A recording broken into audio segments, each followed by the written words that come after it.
Bây giờ mình sẽ đi mua quả dưa hấu nha mọi người. Bây giờ mình sẽ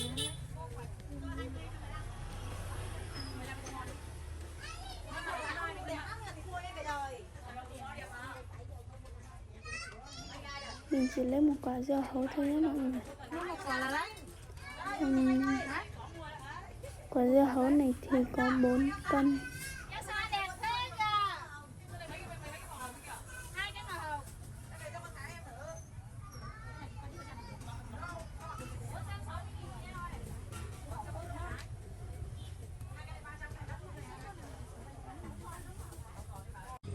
Đây vội quá nên là chưa kịp quay đoạn mình chọn nước. Hiện tại là mình đã mua được nước uống rồi nhé. Có ai biết tôi mua nước gì không nhỉ? Nước tôi mua là nước cam nha. Nước cam uống và rất tốt cho sức khỏe. bây giờ mình lấy một Thay vì mua về mình làm thì sẽ rất là mất thời gian với lại bây giờ muộn rồi. Nên là mình sẽ mua về để ăn thôi nhé. Gà quay này rất là ngon nha. Ở trên này còn nướng thêm cả thịt nướng nữa.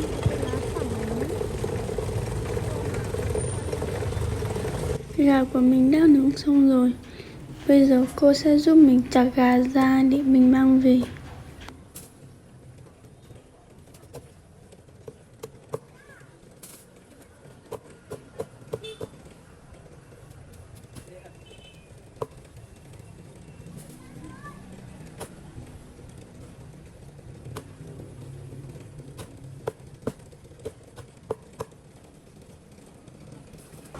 Sau khi chặt xong thì cô ấy sẽ giúp mình xếp gà cho cẩn thận rồi gói lại rất là cẩn thận cho mình để mang về nhé mọi người. Cô bán gà đang gói gà lại hộ mình nhé. Đoạn này đèn chói quá nên là mọi người thông cảm nhé. Mình còn được cô bán gà cho thêm một chút rau sống nữa mọi người ạ. Và đây là gà quay mình đã mua được.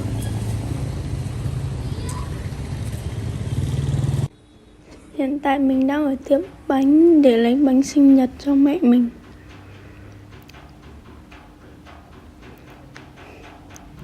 Cô ấy sẽ lấy bánh đi gói lại cho mình để mang về.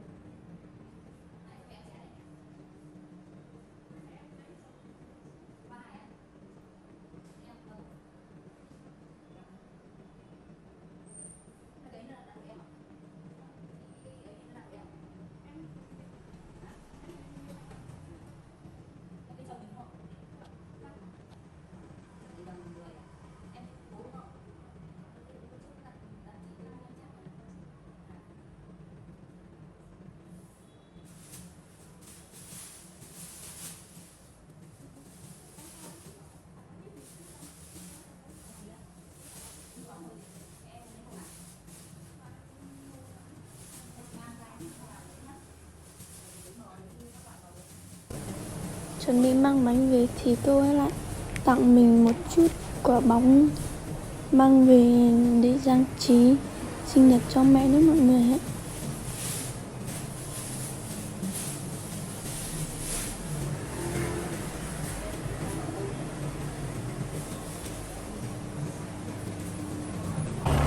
Hiện tại chúng tôi đang đi về từ thị trấn về đến nhà tôi mất 10 cây số.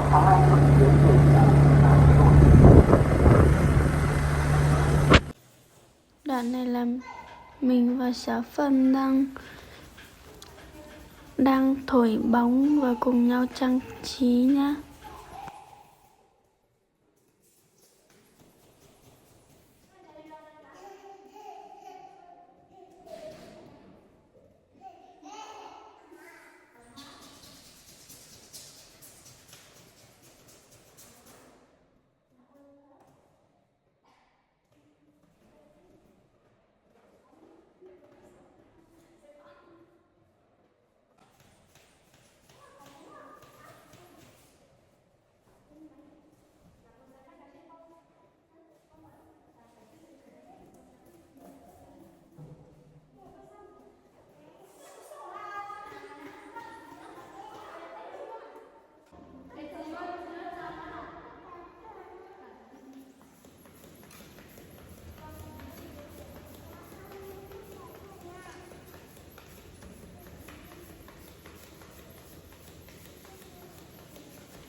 Sao kêu anh nhá chip là nó ăn bánh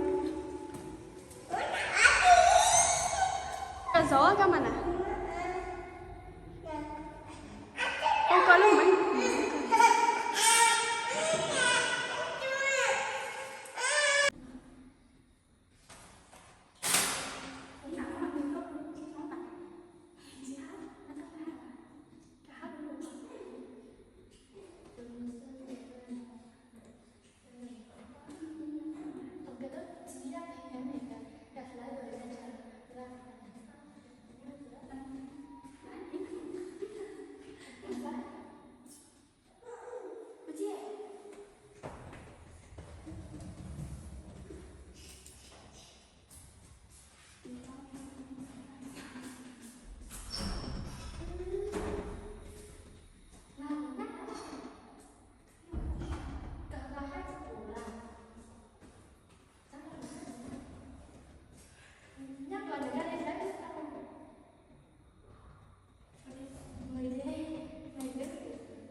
Nam mô